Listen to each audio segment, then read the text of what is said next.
Bible में लिखा है शत्रुओं से प्रेम करो। आपको मैं सच कहता हूं, मुझे अपनों से भी प्यार करने में तकलीफ होती है। चर्च के अंदर भी सबसे प्यार नहीं हो पाता। कभी कभी कुछ लोग ऐसे होते हैं, उनका स्वभाव बहुत डिफरेंट होता है। और प्रभु ने क्या कहा है? शत्रुओं से। कैसे करूं प्रभु? मैं तो चर्च वालों से नहीं कर पाता बरोबर। मैं तो, अरे चर्च वालों को छोड़ो, घर वालों से भी नहीं कर पाते कभी कभी हम लोग।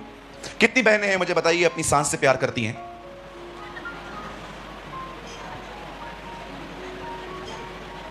नाम मत लो उसका। एक बार मैं प्रचार कर रहा था, एक बहन ने कहा ब्रदर, मैं कह रहा था दुश्मनों से प्रेम करो। एक बहन ने कहा हां मैं दुश्मन से कर सकती हूं पर सांस से नहीं। मैंने कहा मतलब? बोला हां मैं दुश्मन से कर सकती हूं, सांस से नहीं कर सकती हूं। मैंने बोला ऐसे कैसे? बोला दुश्मन मिलता है साल में एक बार, ये मिलती है रोज, कैसे प्रेम करूं? दुश्मन साल में एक बार मिलता है, सांस रोज मिलती है। बोलती है मैं दुश्मन से कर सकती हूं, सांस से नहीं कर सकती। यीशु ने एक बार कहा अपने दुश्मनों से प्रेम करो, और उसके बाद यीशु ने कहा मनुष्य के दुश्मन उसके घर के लोग ही। Read it. खुदा किसी को भी जब कुछ कहता है करो, तो वो सिर्फ आज्ञा नहीं देता है, वो उसे पूरा करने की ताकत भी देता है। उस ताकत को कहते हैं पवित्र आत्मा। पवित्र आत्मा कौन है? कहिए वो सिर्फ ताकत नहीं है, वो खुद परमेश्वर है। अब बड़े ध्यान से सुनिए। एक दिन कुछ लोग यीशु से मिले और उन्होंने जाके अपने दोस्तों को बताया कि हम एक ऐसे व्यक्ति से मिलके आए हैं जो खुद मसीह है। अगर आप नहीं जानते हो इस मसीह का मतलब क्या होता है, मसाया जो इंग्लिश में हम कहते हैं, मसीह का मतलब होता है एक ऐसा व्यक्ति जिसको परमेश्वर ने अभिषेक किया है हम लोगों के लिए, और वो हमारे लिए बलिदान होने वाला था। अब वो लोग मिलते हैं और कहते हैं हमें मसीह मिल गया है। तो जैसे ही वो दूसरों को बताते हैं, अपने दोस्तों को, तो वो लोग कहते हैं वो कौन है? बोलते हैं नासरत का यीशु। अब उन दिनों में नासरत एक ऐसी जगह थी जहां पर बहुत ज्यादा गंदगी थी, पाप था, गुनाह था। तो कोई भी ये बात बिलीव नहीं कर पा रहा था कि एक मसीह ऐसी जगहों से कैसे आ सकता है। आज भी आप देखिए, कोई ऐसी जगह है जहां पर वैश्यावृत्ति होती है, वहां कोई चर्च हो, बहुत कम लोग बिलीव करेंगे, अरे वहां पर चर्च ऐसे कैसे हो सकता है, इतनी गंदी जगह। हमारे बॉम्बे में ऐसी बहुत सारी प्लेसेस हैं जहां पर बहुत ज्यादा सेक्स रैकेट चलते रहते हैं। बहुत सारी बहनें ऐसी हैं, उन बेचारियों को मजबूरी में करना पड़ा, कुछ शौक से भी गई हैं और कुछ हालातों के मारे भी गई हैं। बहुत बड़ा बिजनेस है ये, बहुत बड़ा। इसे हिंदी में वैश्यावृत्ति भी कहा जाता है। हमारे बॉम्बे में इसको रेड लाइट एरियाज कहा जाता है। आप देखते रहेंगे, नासरत भी लगभग उन्हीं दिनों में ऐसी जगह थी जहां पर बहुत सारा ऐसा काम होता था, बहुत सारी औरतें होती थी जो प्रोस्टिट्यूट्स बन गई थी। आप जानते हैं, अगर कोई भी बहन आपको मिले और वो कहे कि आई एम अ प्रोस्टिट्यूट, मैं अपने बॉडी को बेचती हूं पैसे कमाने के लिए, आप याद रखिए उसे काउंसलिंग की जरूरत नहीं है, उसे छुटकारे की जरूरत है। ये डिमोनिक काम है, दुष्ट आत्माओं ने इस बहन को पकड़ के रखा है। हमें ऐसों को सुसमाचार बता के उनको कलीसिया लेके आना चाहिए। आप जानते हैं मेरे चर्च में प्रोस्टिट्यूट्स भी आती है, ट्रस्ट में। कोई नहीं जानता है उनको, मैं जानता हूं। एक बार मेरे एक दोस्त हैं, उन्होंने मुझे एक वीडियो बना के भेजा। उस वीडियो में एक छोटी सी गली थी और वहां पर एक मंजिल थी, वहां पर सेकंड फ्लोर पे एक टीवी चल रही थी। उस टीवी में मेरा वीडियो चल रहा था। उन्होंने वो रिकॉर्ड करके मुझे भेजा और सारे 17-18 बहनें वो उसको देख रही थी। तो उन्होंने मुझे बोला, सूरज भाई आपको पता है ये लड़कियां कौन है? मैं कौन है? बोलता है ये किसी समय पे वैश्याएं थी, इन्होंने मन फिराया है। लेकिन अब बात ये है, ये लोग बाहर नहीं जा पाते हैं, इन्होंने सब बंद कर दिया है। तो मेरा वो दोस्त मुझे बता रहा था, एक बहन आराधना करती है, प्रेयर करती है, उसके बाद टीवी पे आपका वचन लगा के सुन लेते हैं लोग। यू नो, वो सेव्ड हुई है। अगर आपको लगता है कि ब्रदर ये समाज कैसा है, आप देखिए यीशु मसीह इनके बीच में सेवकाई करता था। वो वैश्याओं के साथ उठता, खाता, पीता था, इसीलिए उसका एक नाम पड़ गया, पापियों का मित्र। सब लोग एक दूसरे को बोलते थे, अरे he is a friend of Sinners.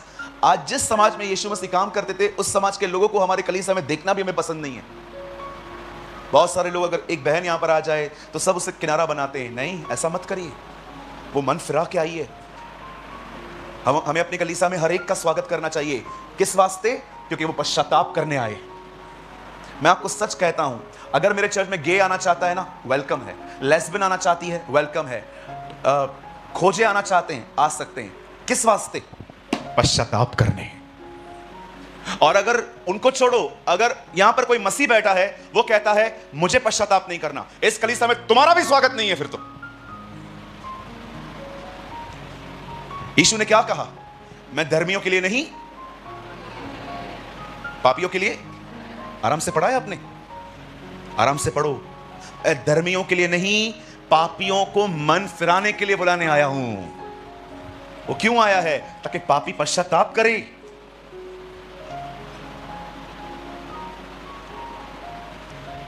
हमारा खुदा उनका खुदा है जिनको दुनिया पूछती भी नहीं, है ना? He is a God of rejected people. वो ऐसे लोगों से मिलता था जिनको दुनिया। मैं आपको कहना चाहता हूं मेरे भाई, मेरी बहन, अगर आप ऐसे हैं जिसको लोग इज्जत नहीं करते हैं, विश्वास करो, तुम्हारा परमेश्वर तुम्हारा आदर करता है। God respecting you. और याद रखिएगा, कहिए मुझे किसी ने भी रिजेक्ट नहीं किया है। कहिए मुझे परमेश्वर ने प्रोटेक्ट किया है। ये हु रिजेक्ट्स यू ब्रदर? किसी ने आपको रिजेक्ट नहीं किया है, खुदा ने आपको प्रोटेक्ट किया है। कभी कभी इंसान आपको जब नाम बोलते हैं ना, नहीं, तो याद रखना कभी कभी खुदा होता है जो आपको बचाता है इन लोगों से। ये मत सोचना हर व्यक्ति अपनी मर्जी से आपकी जिंदगी से दूर जाता है। कुछ कुछ लोगों को परमेश्वर खींच लेता है ताकि आप सही हाथों में पड़ो। आमीन। सो जिसको जाना है, बोलो बाजू वाले को, जाना है जा। Don't feel insecure. जो लोग मेरे साथ आए, घर जाना है जाओ, मैं खुद ही आऊंगा पीछे, कोई नहीं जाएगा, मुझे पता है। लोगों के ना हाथ पैर जोड़ना बंद कर दो। ओ मेरा कोई नहीं है, आप भी छोड़ के चले गए तो मेरा क्या होगा। आप इतने कमजोर हो। जिसको जाना है जाने दो। अंकल दिनकरन हमेशा कहते थे, जिसको जाना है जाने दो, जो तुम्हारा है तुम्हारे पास लौट आएगा। यस, जिसको जाना है जाने दो। तुम्हारे चर्च के सामने कोई चर्च खोल के बैठा रहे ना, तो भी टेंशन मत करना। कभी कभी होता है, लोग मस्त सीख के, पास्टर से सीख के, बिल्कुल पास्टर के सामने चर्च खोल देते हैं, और जैसे विश्वासी यहां से गुजरेंगे, क्या कहां जा रहा है? मैं चर्च जा रहा हूं, इधर आ। कुछ लोग हैं ना, पकड़ के रखते हैं लोगों को। ये मेरी भेड़ है, भेड़ बैठी है। पास्टर बोलता है मेरी भेड़ है, यीशु बोलता है मेरी भेड़ है। मैं भेड़ है किसकी आखिर? ये मेरी भेड़े बोलना बंद कर दो। कहो सब भेड़े प्रभु की हैं। हाँ। एक दिन एक पास्टर के चर्च के कुछ लोग मेरे चर्च में वचन सुनने के लिए आ गए। उसके बाद उन्होंने वहां जाना ही बंद कर दिया। उनको लगा कि यहां पर ज्यादा मिल रहा है। ये बात सच थी। पास्टर का कॉल आया, मेरा व्यक्ति तेरे पास आया। मैंने बोला मैंने क्या किया? ऐसा कैसे, ऐसा कैसे, ऐसा कैसे? सुनिए, यहां देखिए, आपने एक बात देखी है, ये सिर्फ भारत में होता है और कहीं भी नहीं। अब हमारे भारत में है ना, एक काम करके देखो, कंस्ट्रक्शन चालू करो, बिल्डिंग बनाओ, घर बनाओ और ईंटें मंगाओ, ईंटें। आप देखो, अगर आपने उन ईंटों को लगाना शुरू नहीं किया ना, दिन ब दिन वो ईंटें खुद ब खुद कम होती जाती है। Have you noticed?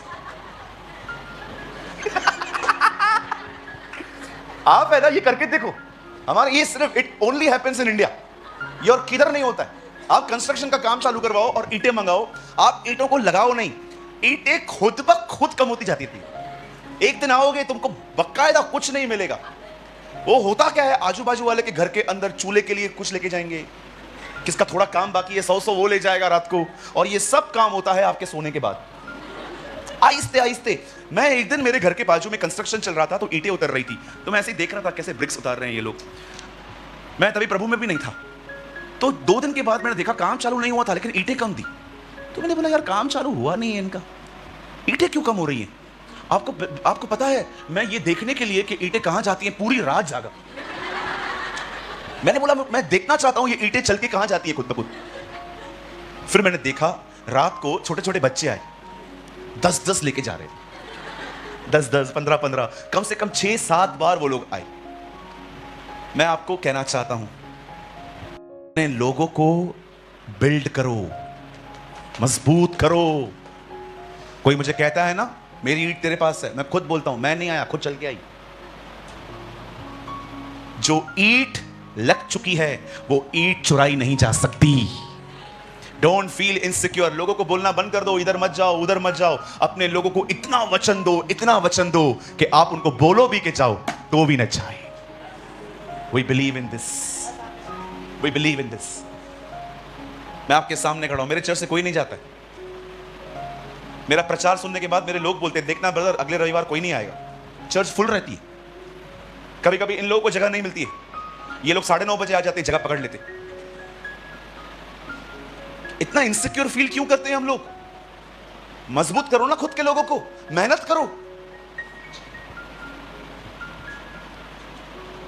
कई ईंटों को लगाना है। चलो अभी यहां से ईंट निकाल के दिखाओ, निकाल के दिखाओ। अभी क्यों नहीं निकलेगी? बिल्ड हो गई, वो चली गई। आज पास्टर मैकन मुझसे पूछ रहे थे ब्रदर कुछ सेवकाई के लिए एडवाइस दो। मैं उनको एक ही बात कह रहा था, ब्रदर याद रखना चर्च आप कभी नहीं बढ़ा सकते, चर्च के लोग ही बढ़ाते हैं। जब 2 लोग आते हैं वो वचन को सुनते हैं, उन्हें अच्छा लगता है, वो किसी 2 को बताते हैं। ब्रदर हम लोग वहां पर गए, हमने आशीष पाई। एक पास्टर को बाहर ज्यादा नहीं घूमना है, उसको अपने चर्च के अंदर सामर्थ्य वचन देना है। आपका काम शेफर्ड का है, एवेंजलिस्ट का नहीं है। एवेंजलिस्ट बाहर जाता है गॉस्पेल बताने के लिए। प्रभु ने अपनी कलीसिया में हर तरह के लोग रखे हैं, शिक्षक रखे हैं, टीचर्स रखे हैं, सुसमाचार प्रचारक रखे हैं, उपदेशक रखे हैं, बाइबल बताती है उसे भविष्यवक्ता रखे हैं। आपका जो काम है वो करो। आप जानते हैं नासरत ऐसी जगह थी, बाइबल बताती है वहां पर गंदगी थी, और यीशु मसीह पैदा बैतलहम में हुआ। आप पढ़ के देखिए, लेकिन उसका पालन पोषण नासरत में हुआ था। क्यों परमेश्वर ने अपने बेटे को वहां रखा? Think about this. हम कहते हैं ना बहुत पाप है बाहर, हम तो कंट्रोल नहीं कर पाते। यीशु हमारी तरह था, वो पहाड़ों पे जाके नंगा नहीं बैठ गया, ओ मैं सब मोह माया छोड़ के बैठा हूं। अरे ऊपर कौन तंग करने आएगा? नीचे उतरना। हमारा खुदा पहाड़ पे नहीं बैठा था, वो लोगों के बीच में रह के पवित्र बना था। जीसस वाज नॉट लाइक अ सन्यासी, कपड़े उतार के ऊपर बैठ गया आराम से, मैं सब छोड़ चुका हूं। अरे ऊपर क्यों बैठा हुआ है? ऊपर तुझे तंग करने कौन आएगा? नीचे आ, लोगों से डील कर तो पता चले तेरे अंदर क्या है। हमारा खुदा ऐसा नहीं था, वो पापियों के बीच में रह के पवित्र था। That's more important. अब बड़े ध्यान से सुनिए, मुझे सिर्फ 15 मिनट चाहिए।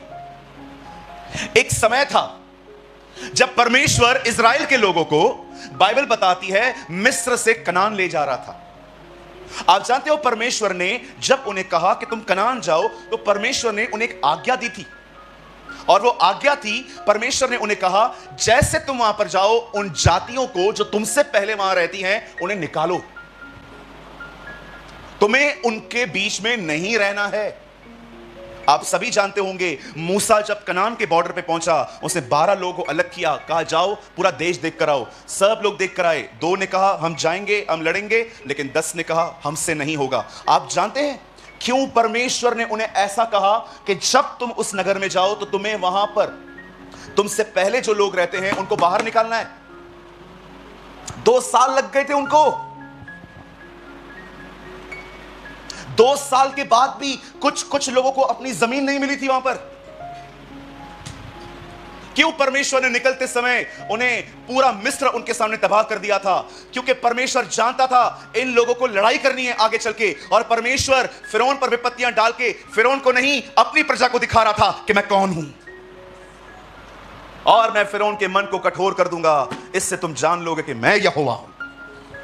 परमेश्वर क्यों अंधकार में पूरे मिस्र को तबाह कर रहा था? वो अपने लोगों को दिखा रहा था कि देखो मैं तुम्हारा परमेश्वर हूं। क्यों परमेश्वर उनको चमत्कार दिखा रहा था, ताकत दिखा रहा था? क्योंकि परमेश्वर उनको भविष्य के लिए तैयार कर रहा था।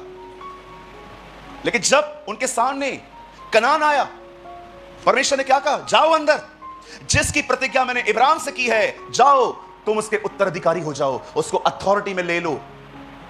मैं क्या बोलना चाहता हूं सुनिए, क्यों परमेश्वर ने उन्हें कहा उन सबको बाहर निकालो? तुम्हें उनके बीच में नहीं रहना है। जानते हो क्यों?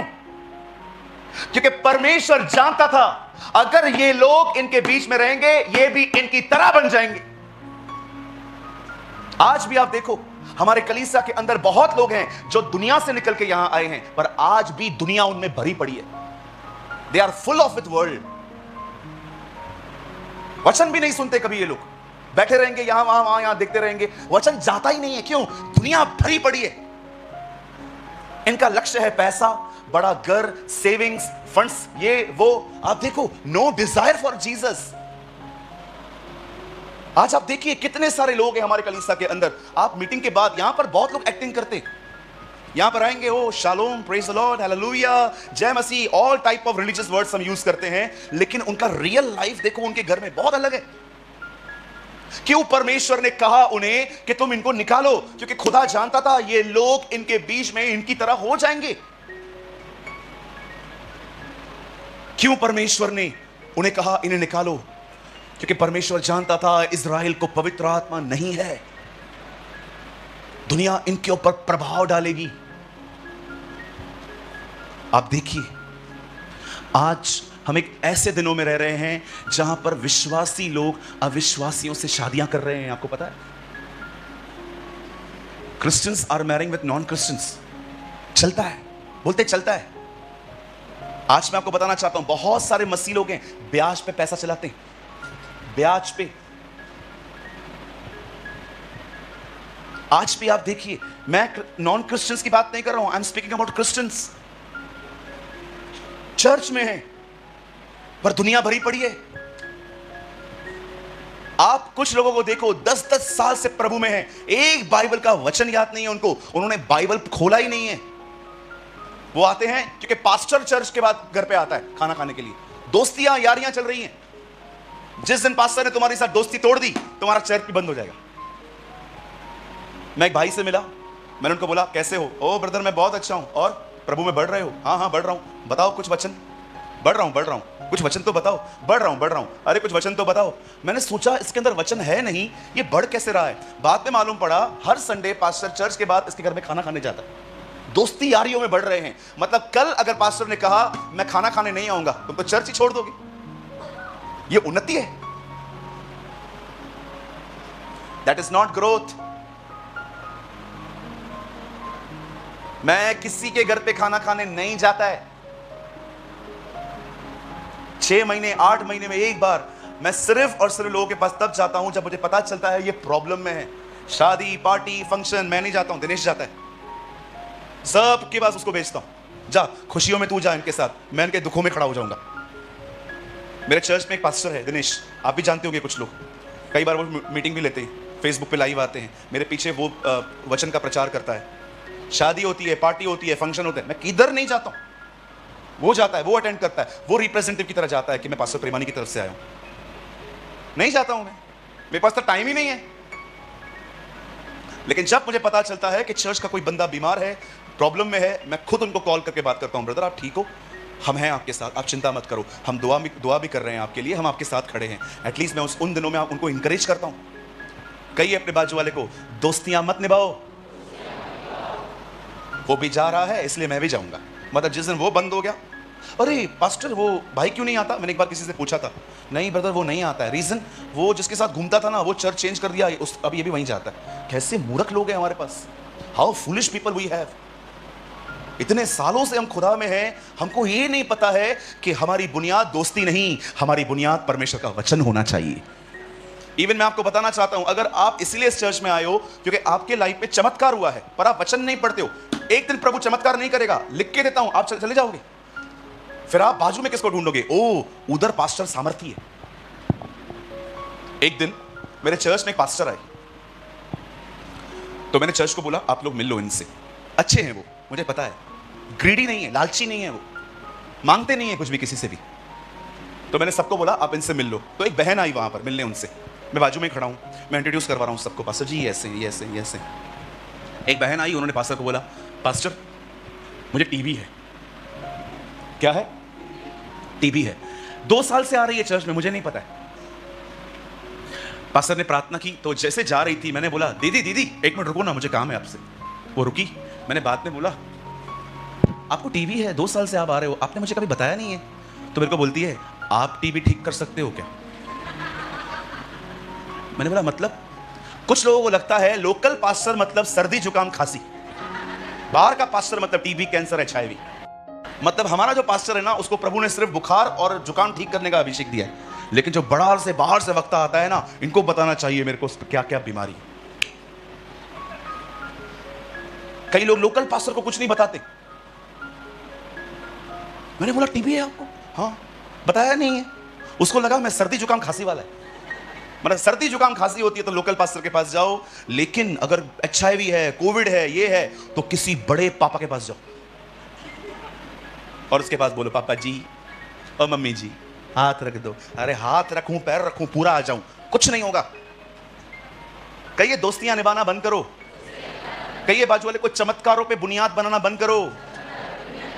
आपकी बुनियाद सिर्फ खुदा का कलाम होना चाहिए, परमेश्वर का वचन होना चाहिए।